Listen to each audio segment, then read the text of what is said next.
Distinguished guests, ladies and gentlemen, welcome back to the forum, and please join me in giving a warm round of applause to welcome our morning keynote speaker, the Right Honorable Boris Johnson, and our host, Ambassador François Wu Zhizhong, Deputy of the MOFA Taiwan, to the stage. Ladies and gentlemen, please give them a big round of applause. Welcome. Please welcome the Right Honorable Boris Johnson to the stage, and please take a seat, and also welcome our host, Ambassador François Wu Zhizhong. Welcome. Please.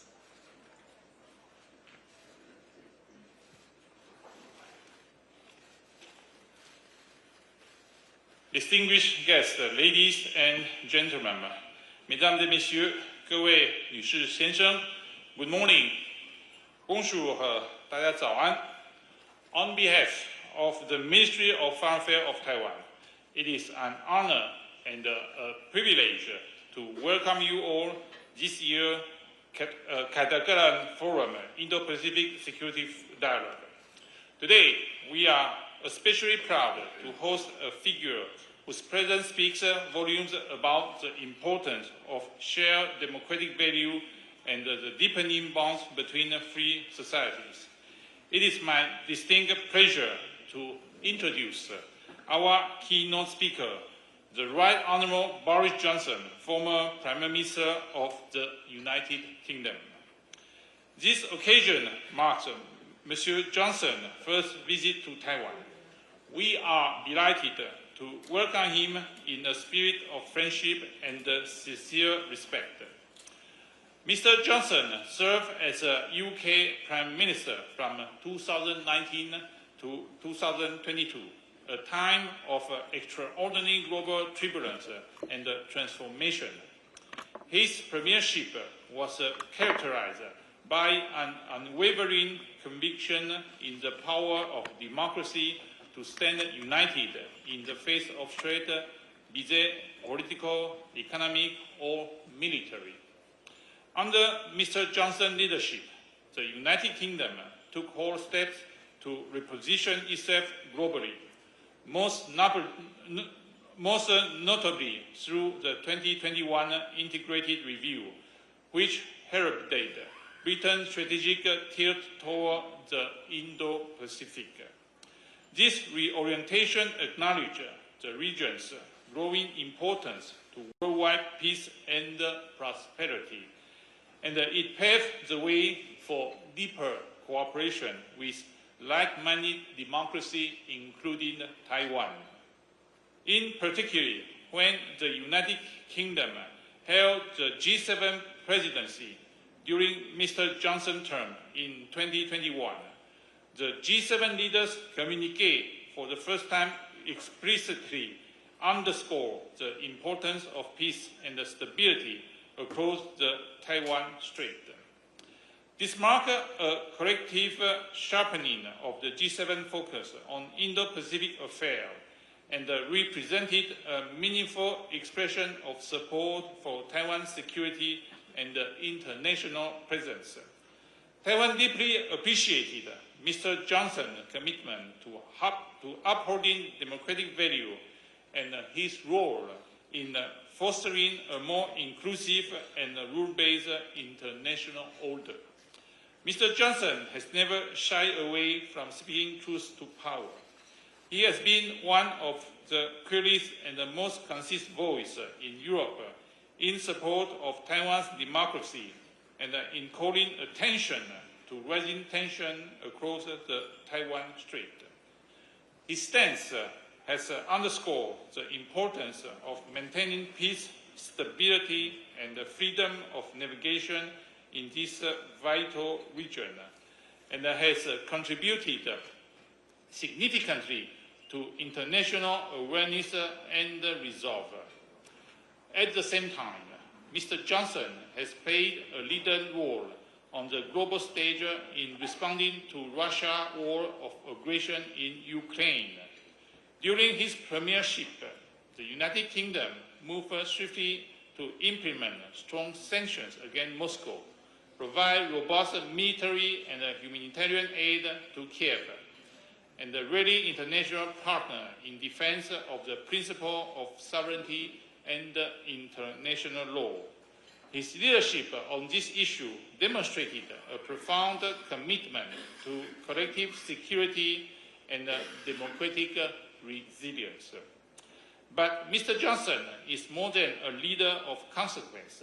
He is also a powerful and persuasive communicator. His ability to link strategic vision with human values and to speak candidly in defense of liberty makes his voice a particularly vital one in today's increasingly contested world.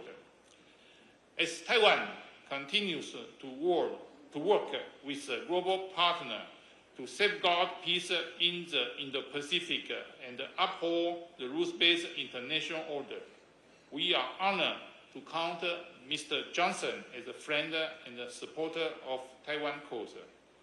Ladies and gentlemen, mesdames et messieurs, 各位女士先生, please join me in extending a very, very warm welcome to our distinguished keynote speaker, the Right Honorable Boris Johnson.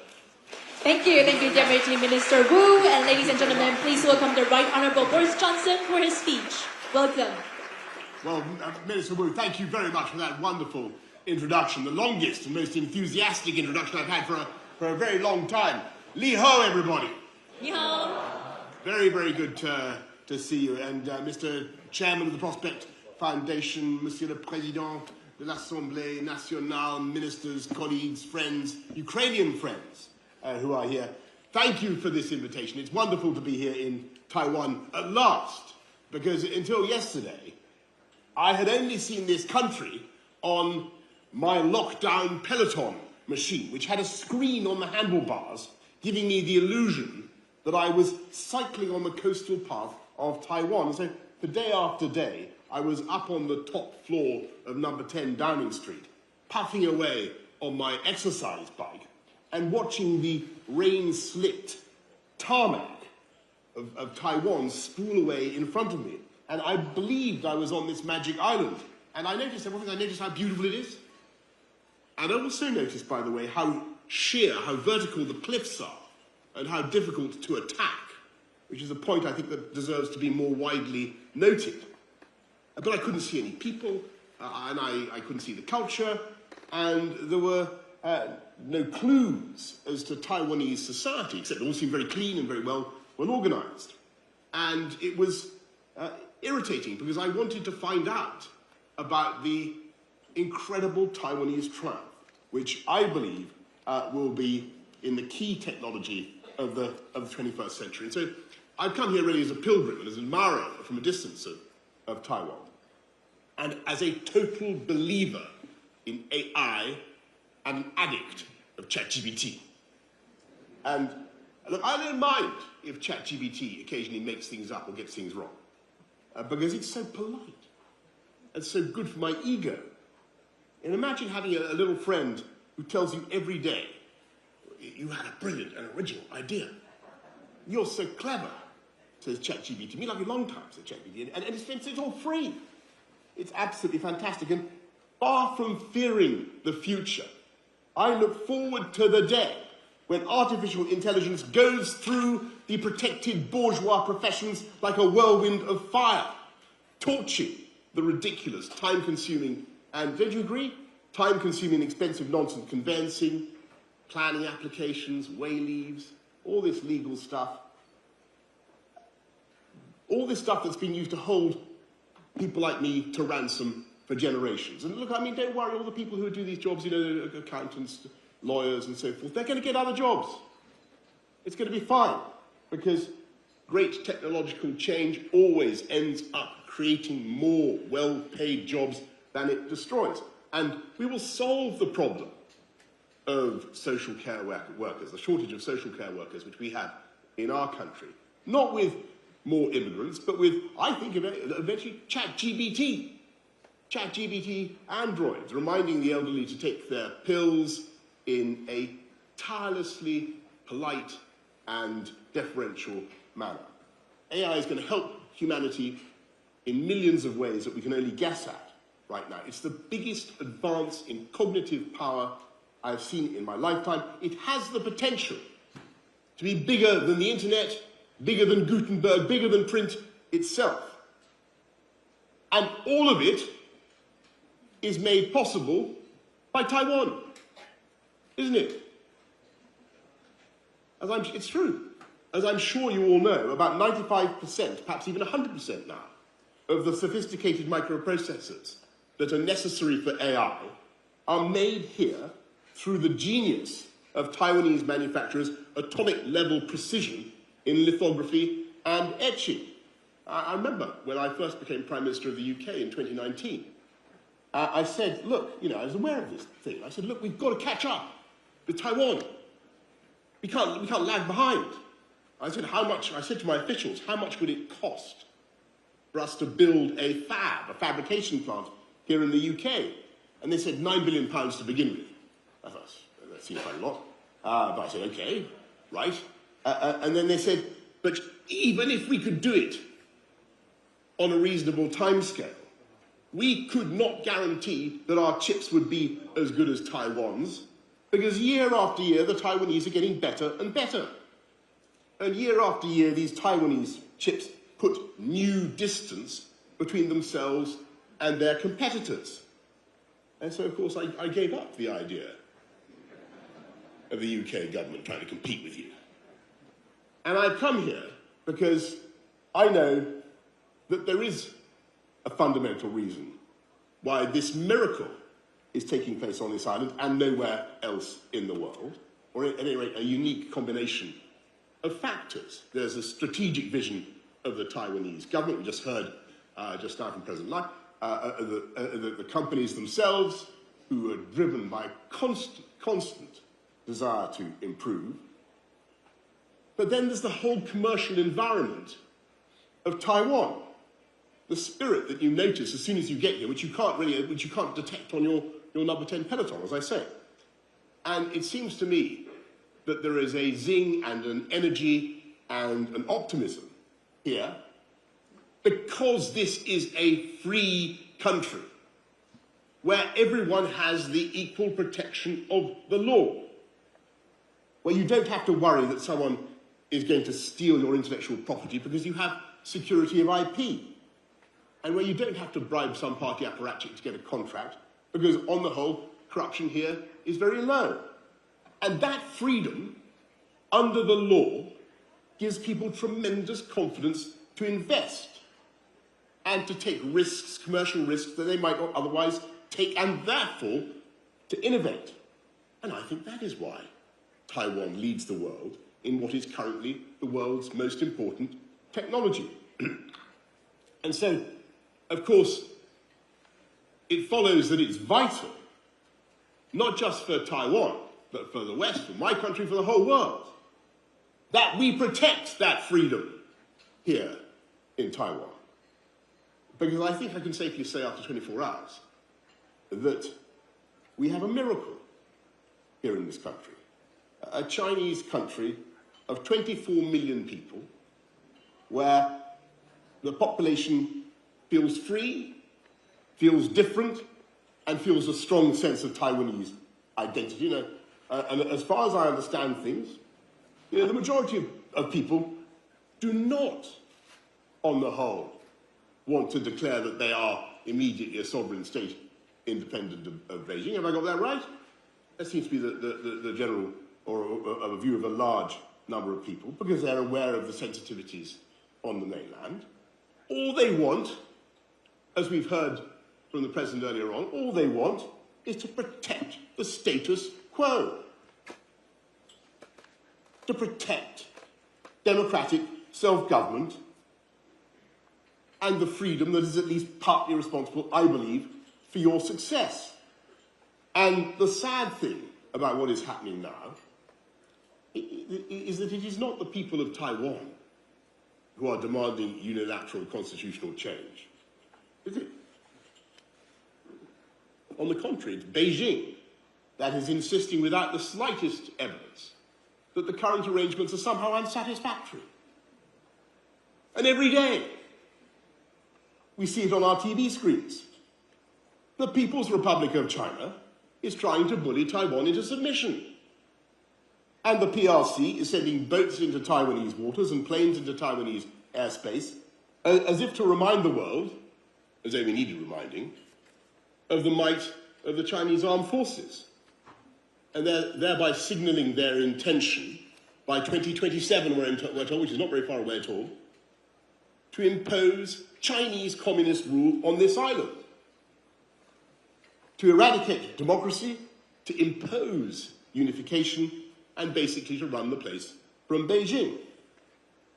And they are signalling, and they've said expressly, that if necessary they are willing to use force. And of course, around the world, people look at the relative size of the two entities, population size, Taiwan versus the People's Republic of China, 24 million versus 1.3 billion, or whatever it is.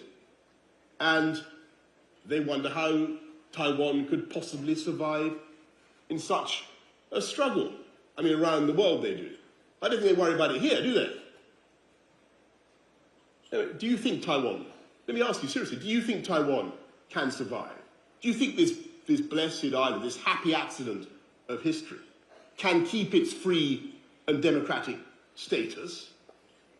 Do you? Yes.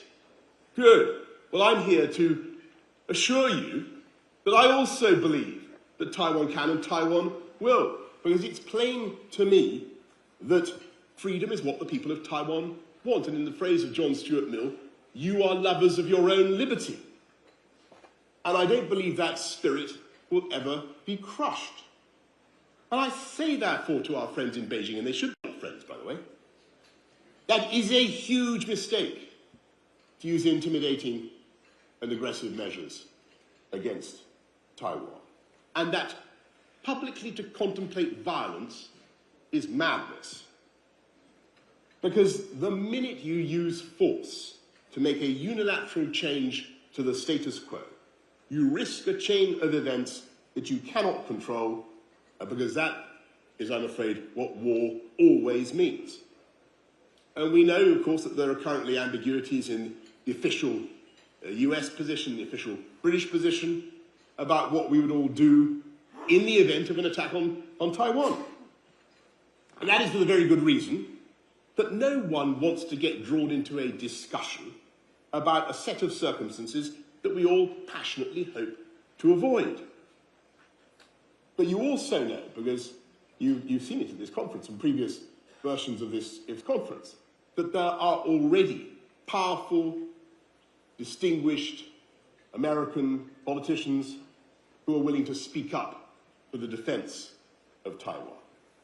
And you know that there are many in Washington who are absolutely determined to prevent what America fears would be a major change in the balance of power in the Asia-Pacific region and in the configuration of the political configuration of the first island chain. Washington is passionately against that.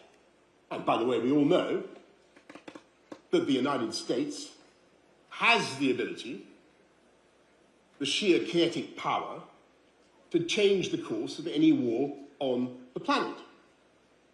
And I know, we know, in my country, that if America did get engaged in some operation, then the chances are that they would ask for assistance from their closest partners, their AUKUS partners, for instance, France too, I have no doubt, Britain, Australia, and others. And you'll have heard the other day what our Defence Secretary, our Labour Defence Secretary, John Healey, said about the natural instinct of Britain to help its friends and allies. Now, I don't think he was talking about any particular scenario or how in particular Britain or any other European country would react.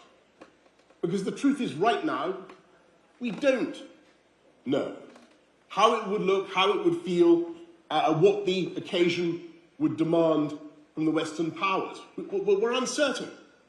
And that is the whole point. That is how disasters begin.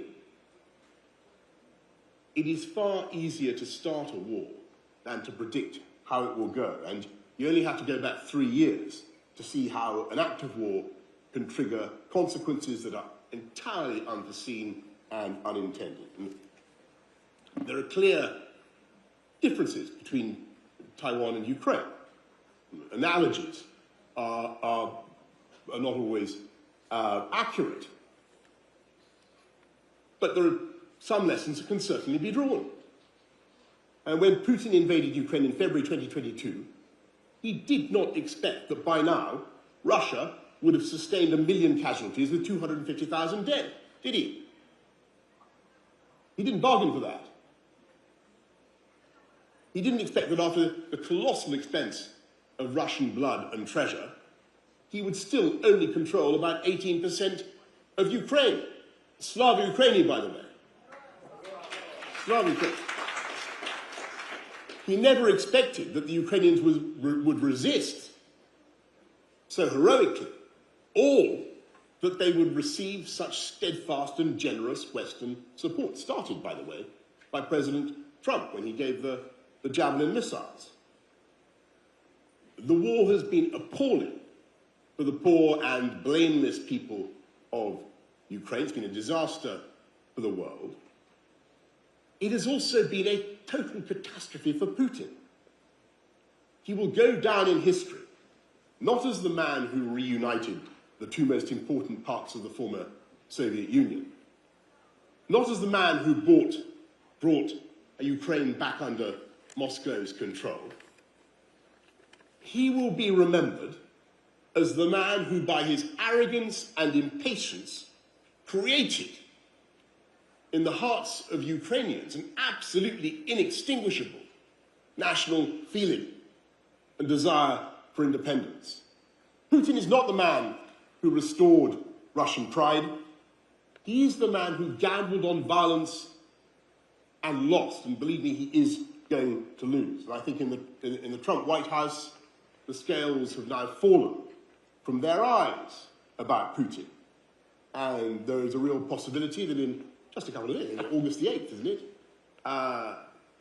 Those countries, third countries that have been enabling Putin's war by buying his hydrocarbons, India and China, will be hit hard by secondary sanctions. And of course, I don't think any of those countries imagined for a second when this war began that they might in time be visited by that kind of punishment. And I dwell on the lesson of Ukraine, but not because the comparison is perfect. Clearly there are important differences. But to make this basic point, that if you trigger violence, then you are firing a Sarajevo pistol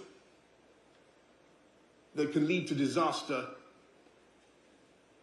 for you and for the entire world. And so that's why it's so vital that we address this problem in a way that I think the people of Taiwan want. We heard it just now from the President. It's vital that we address it in the way that I think the people of Britain want and the world want. And that is to have peaceful dialogue across the Straits of Taiwan. And I think, we'd be totally respectful, but we should ask our colleagues in Beijing to explain just why is it so essential to you to conquer Taiwan? When this island presents no conceivable threat to the mainland, is it really worth the risk? Is it really worth the risk, Beijing, when the consequences for the whole world could be so dire? And by the way, is it really necessary for every segment of the Chinese population to be ruled by the Chinese Communist Party? Can there not be places, beautiful places, that are differently Chinese? Of course there can. I think, by the way, it's a fantastic, I think it's an advantage for Beijing to have this innovative society, this society is incredibly fertile in technological developments, right next door, investing massively, by the way, in China. And at the same time, we say to our Taiwanese friends, and the purpose of my mission here today, we say to our Taiwanese friends, we're with you. We stand with you because you are, as has been said, in the front line of the struggle against autocracies. We're with you for strategic reasons, because no one wants the chaos, confusion, and uncertainty that would follow such a change in the balance of the power. No one around the world wants that. No one wants war. And certainly no one wants Chinese domination of the first island chain. We're also with you, quite frankly, for economic reasons, aren't we? For your vital role in global supply chains, not least, as I say, in microprocessors. And all I can say in conclusion is that as China intensifies its pressure on Taiwan, I hope that we all, the West, America, the UK, all the Europeans, will have the courage not to tiptoe away, not to be cowed by our desire to be deferential to Beijing, but to stand with Taiwan and to deepen our economic partnership. That's what we need to do right now as the pressure intensifies on Taiwan. And last night, I can tell you, I've had a wonderful time in Taiwan so far. Last night, I went out to a restaurant called Din Tai Fung, I think. It was absolutely rammed with people, and they were eating more different and more complicated types of dumplings than I've ever seen in my life. It was a sort of temple to dumplings, this place. It was devoted to the cult of the dumpling. And I met a guy there last night, and I'd met him before, because actually, about 6 years ago, I helped to open the first Din Tai Fung. Have I got that right? Yeah. I happened to open the first Din Tai Fung in London, and they got me to make some dumplings very unsuccessfully.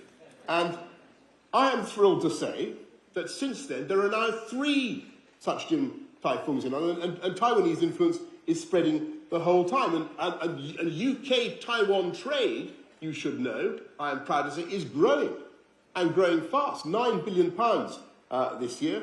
Financial services, Johnny Walker, obviously seems to be very important. I noticed all sorts of different colour Johnny Walker, indigo label, mauve label. I don't know, I've never tasted any of these drinks, but they seem to be very popular here in Taiwan. Obviously very good for the Scottish economy. And we should intensify that economic partnership. And we are. I'm very pleased that the UK office here is well staffed and highly active.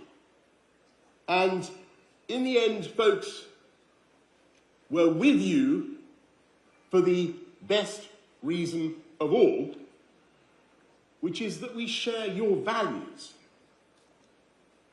UK, Taiwan, we're 2 island democracies who understand that freedom is not just a wonderful thing because it helps you build a better silicon chip. But obviously it does, and Taiwan is the proof of that, right? I've made that argument. We're with you because we both understand that freedom is also a wonderful thing in principle, and it's a wonderful thing in itself. So thank you, Taiwan. Thank you for your bravery and for standing up for freedom in a very difficult and dangerous part of the world. You will have our support, and let us stand up for freedom together. Thank you all very, very much for having me at your conference today. Thank you. Thank you. Many thanks to the Right Honourable Boris Johnson for his inspiring and powerful speech. Mr. Johnson, please depart from your right-hand side. Thank you very much.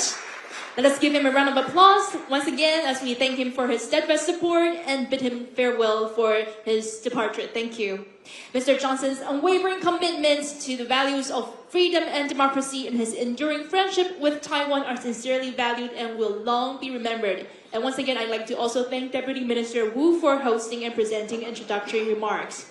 Ladies and gentlemen, we will now take a short break. Our next session, the panel discussion 1, will begin at 10:30. Please return to your seat promptly before 10:30 and allow us to start the next session timely. And we have some refreshments and beverages prepared outside of the hall for you. And please be reminded to keep your valuables with you at all times. Thank you and see you later.